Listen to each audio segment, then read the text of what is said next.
Checkout tracking by the NPD Group brings you a receipt collecting system that gathers data anonymously through technology we created, providing your businesses with answers.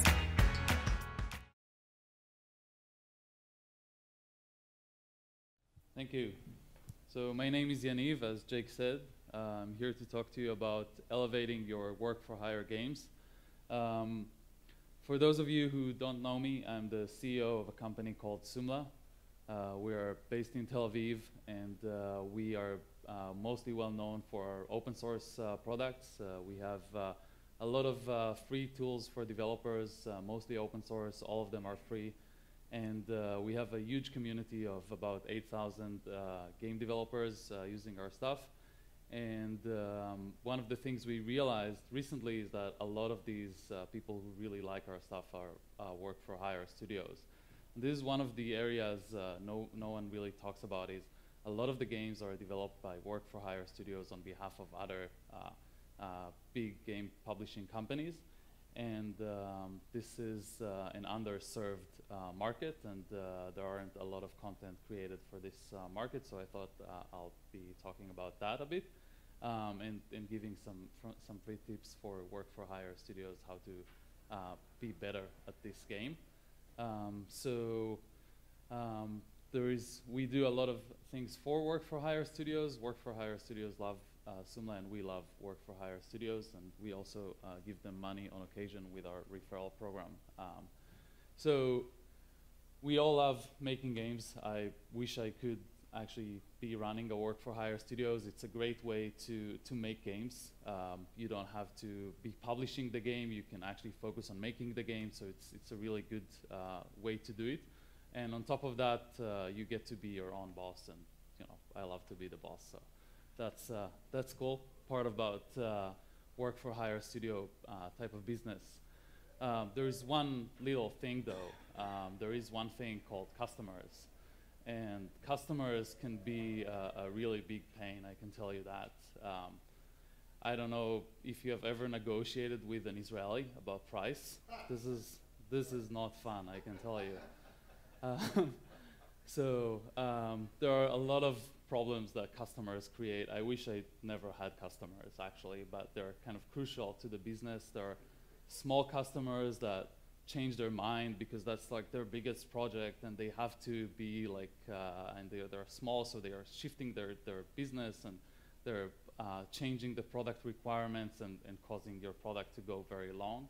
There are the big customers who have start and stop mentality and just shut down an entire project or department, and they don't even tell you why they did that.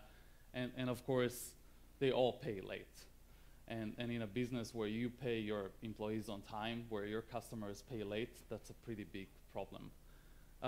So work-for-hire can be a tough business for a lot of companies. If you've ever heard the term growth to death, it's actually a business school term. What it means is that in a business where you get paid in delay, but you actually pay your suppliers and employees on time, the bigger you become, the bigger your cash flow becomes of a problem. And actually, the more you grow, the less cash you have. This is kind of counterintuitive, but it actually happens.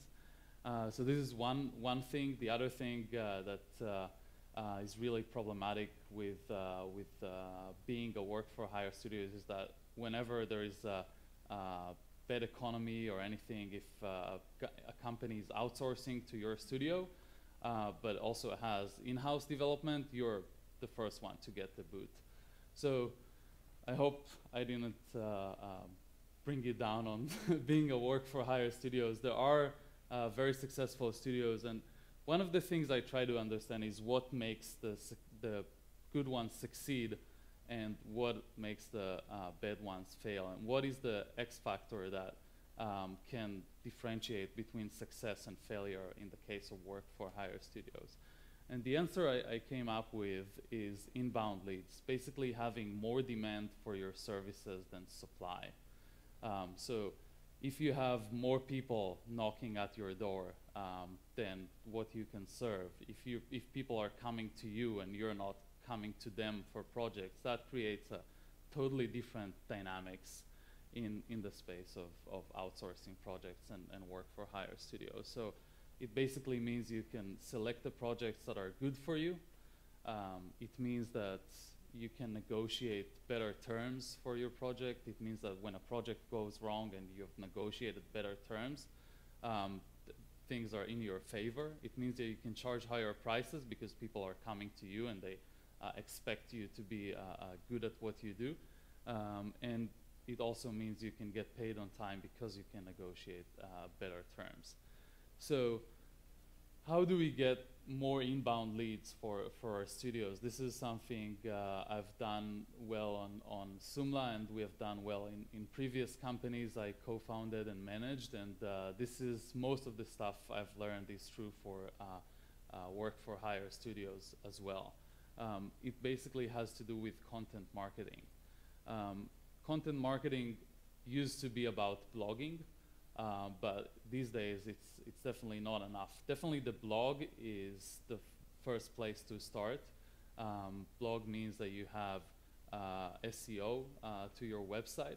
It also means that people, if they read things in your blog, actually when we started Sumla, a lot of times people would come to me and in shows and tell me, oh, you're the guy writing that stuff on the blog. They didn't even know what we do, but they knew about the blog. So we are blogging for about 3 years now, twice a week, and we've already reached about 100,000 page views a month, mostly from developers. Mostly, this is a B2B website, not a consumer website. So all of this is potential business relevant readers for our services. And our mailing list today has about 8,500 developers in it. And this is, nothing in here is related to our business. This is something anyone can do, work for hire services company, but also for work for hire. The other thing is leaderboards or top 10 lists. So I put a picture of the Game Center leaderboard. Sorry if this throws off a bit, but we're not talking about game leaderboards. We're talking about rating other things in the ecosystem, creating top 10 this, top 10 that. Our top 10 Unity games blog post drives about 10% of the traffic into our blog. And we just did this by researching the web, aggregating the results, doing a survey on Reddit, and posting it. And this is a huge traffic source for our blog. The other project that was really successful that we did called Game Gear.io, it's basically a directory of all the SDK providers in the space. And we've already received 20 contributions for that website. Basically, companies adding code to the website and helping us develop it because it became a fundamental resource in the industry.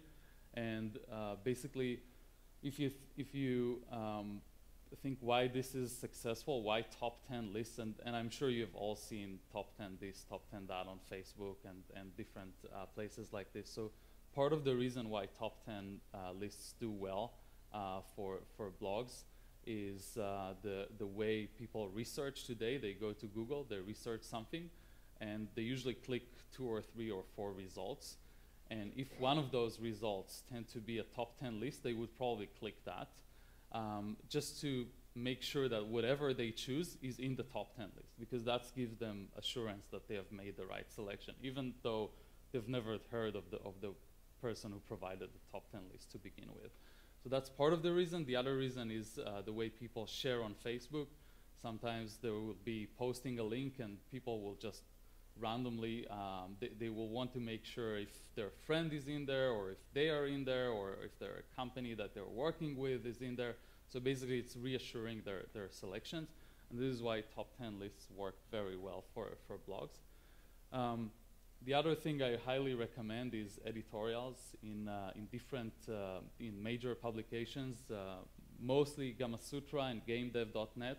You can just set up a blog there and blog about anything. You can actually repost whatever you posted in your own blog in those places, and they will take it, and sometimes they'll feature it.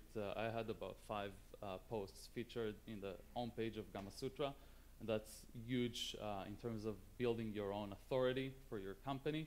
And it's huge in terms of the traffic you get out of that. and it's definitely worthwhile to try to put your stuff in there. Moving on to more technical side of things. So if you're work for hire studios, it means that you know how to write code, hopefully. And so one of the things that work really well for attracting business is being active in open source, being the first adopters of open source. There is a reason why a lot of the people who use Joomla are work for hire studios.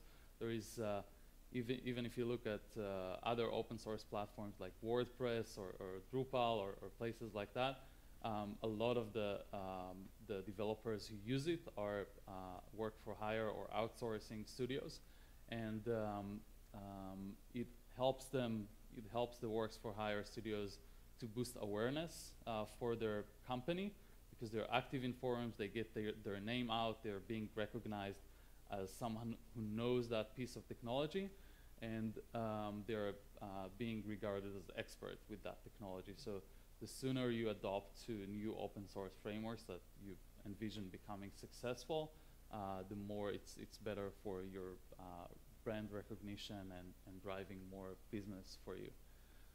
The other thing I highly recommend is leveraging the Unity Asset Store as a discovery platform. If you talk to Mike from Prime 31, so obviously Prime 31 were one of the main, the early plugin providers on the Unity Asset Store. They sold a lot of plugins, but what was nice for me to discover when I was talking to Mike is that it drove a ton load of projects his way. So custom development projects were coming his way because he kind of became famous through the Asset Store. And a lot of companies were using the plugins and then were looking for extensions, and they contacted him to develop those extensions because he was considered the authority on that specific area of game development. Obviously, if you can get away with selling your plugin for a price, then that's better. You cover some of your development costs and you add another revenue stream. But even if there are already paid solutions out there, you can try to upload a free version, and then you at least get the benefit of more discovery and more awareness for your studio. And while not making revenue, you're at least getting new business that way. The third part of building your technical kind of authority is being active on forums. Obviously, Unity has a forum, Cocos2DX, Joomla has a forum, Stack Overflow is another big forum for developers, not as much probably for game development. And being active on forum, again, boosts your tech authority, it boosts your presence. If you answered someone in the forum, then he considers you an authority, and anyone reading that later would consider you an authority on that piece of game development. And also, there are a lot of people who are looking to outsource projects, and sometimes they post on the forums. So if you're active on these forums, you'll be able to find projects for your studio as well. Back to the content side of things, there is, as I mentioned, content marketing used to be about blogs, but nowadays there are tons of new platforms out there for sharing your content, and most of them, each one of them has a different format that they want you to share. So there are slide shares and videos and infographics and all these. There are different formats that fit different media channels, and basically, instead of fighting it, we have to kind of adapt to it, and we have to do content repurposing. If you Google 47 ways to repurpose content, you'll actually find an article covering 47 ways. So this is a good thing. It actually allows you to use the same content in different channels and also boost your discovery and awareness for your studio. And you can actually take a blog post and make it into a SlideShare, and then you can narrate the SlideShare and make it into a video, and then you can take the video and embed it back into your blog. So you kind of create a cycle of content repurposing. Basically, with one piece of good content, you can go over and over again and create multiple pieces. So one bonus tip about our referral program, or actually any referral program, if have you heard the term SDK fatigue? It has been in the industry for the recent year or 2 years or so. Basically what it means is that there are so many SDK providers now that nobody even knows what they do, and they all kind of look the same for game publishers and game developers. And so this is a big problem for game publishers because they have just like too much. And it's also a big problem for the SDK providers that are desperately looking for distribution and are looking to kind of float above the noise ratio. And then game publishers don't have the time to assess all the different services out there. And, but this could be an opportunity for work-for-hire studios to discover cool services for the game publishers and actually offer them to try new things because they have tried this in their own games or because they have tried this in in-house internally in their projects. And because all the SDK providers are struggling to get attention, they're all willing to pay rev share for discovery. So basically, if you go to an ad network that you think is good, and you go to your and you ask them, are you willing to pay 10% rev share on your ad revenue? And you go to your customer and ask him, do you want me to also integrate this other ad network? I know you've asked for AdMob and Chartboost, but do you want me to also add a third option for you? If they say yes, then you can get you can capitalize on the rev share for that. And everybody wins, and they, for the work-for-hire studios, it's just extra revenue that they've created without doing a lot of work. Actually, Joomla also has a referral program for work-for-hire studios. The one thing that is different about Joomla is that our products are free, and we're still paying commission for the distribution because we're building something very, very big, and we need the boost at the beginning. But yeah, we paid actually one company $25,000 already in commissions, and this is pretty easy to sign up, and it's a very cool product that you can recommend to your customers if you like it. So yeah, just to summarize, work-for-hire success is driven by having more demand than supply for your services, having inbound leads and having people knocking at your door instead of you knocking at their door. Content marketing is definitely the way to generate a lot of inbound leads and a lot of that demand. And remember that the world moved beyond blogs, and content marketing is not just about blogging anymore. It's about also content repurposing and being active in open source and forums. And the last tip is to make SDK fatigue work for you and capitalize on that problem.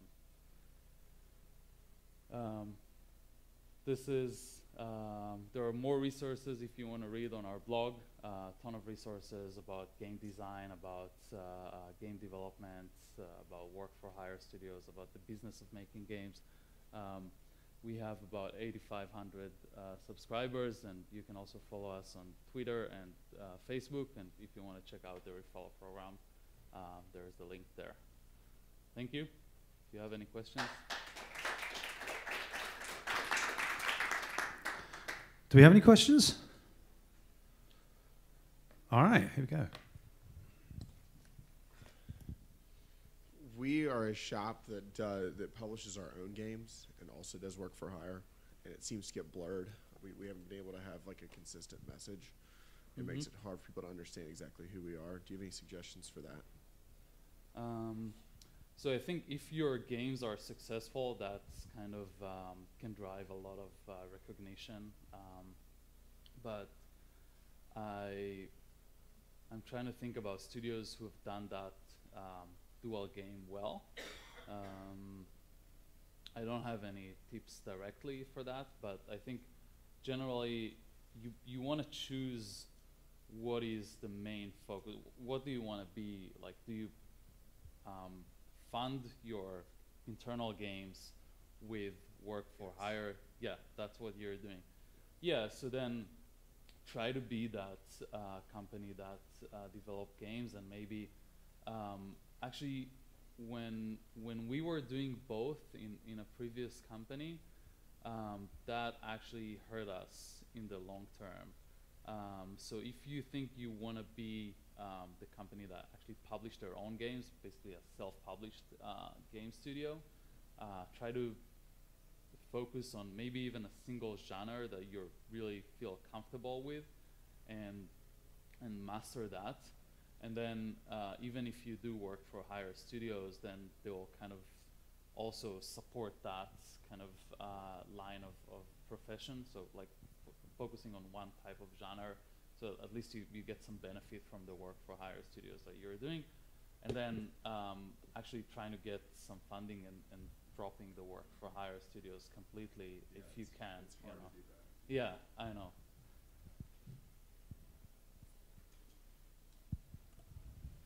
Cheers. Hey there. I can't talk about probably 90% of the work for hire clients that I have. In terms of the blog content, do you have any other suggestions for what is interesting to post? What other sort of content's worth putting up?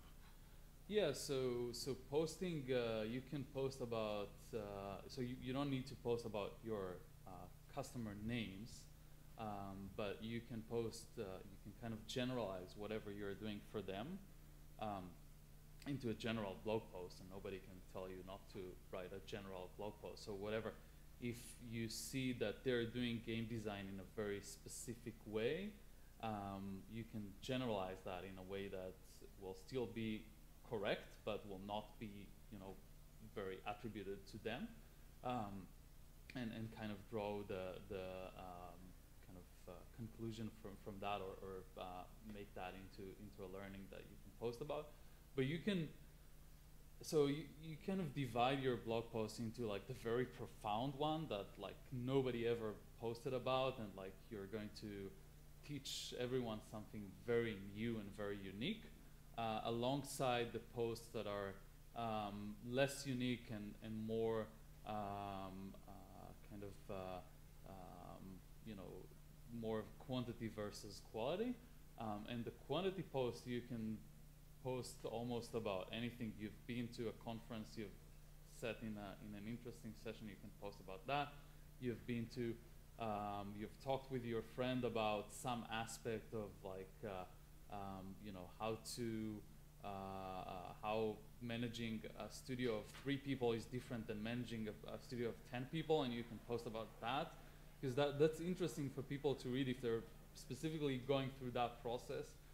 They would want to read about that, and they would want to read about how other people are kind of facing that challenge, or anything, it's very, anything that would be widely applicable. So there is something, I think it was on the Buffer blog, if you know a company called Buffer. They're pretty successful in their Twitter tools, and they have wrote a pretty interesting blog about what you should blog about. And it's not so much about what your customers are interested, it's more about what your customers' friends are interested. So it's much broader than what your customers are interested in. So you can kind of expand into like more technology areas and other things, and also try to, like in a startup, you try to figure out a white space for a product. A blog is like a product, but it's a content product. So you want to figure out what is it that people are not writing enough about, what is it that people are not talking enough about, and then kind of focus a lot of the content efforts in that direction. Brilliant, thank you. So I'm curious if you've foregone your outbound marketing for inbound marketing. In other words, do you still have outbound sales calls? Is anybody managing an outbound sales pipeline for you? So we don't have any sales guys in the company. Mm-hmm. We've reached we have about 5,000 live games with our plugins, and a distribution of about 500 million end user devices without a single sales guy. I'm going to conferences from time to time, but that's the extent that it goes in. But yeah, we've completely, I think the world has moved kind of beyond in outbound marketing people have a lot of tools to screen spam filters and caller ID. If you don't recognize the phone number, you're not going to answer. And so outbound marketing tends to work less and less. Sometimes I get calls from companies trying to sell me paper products. And what do you think? Yeah.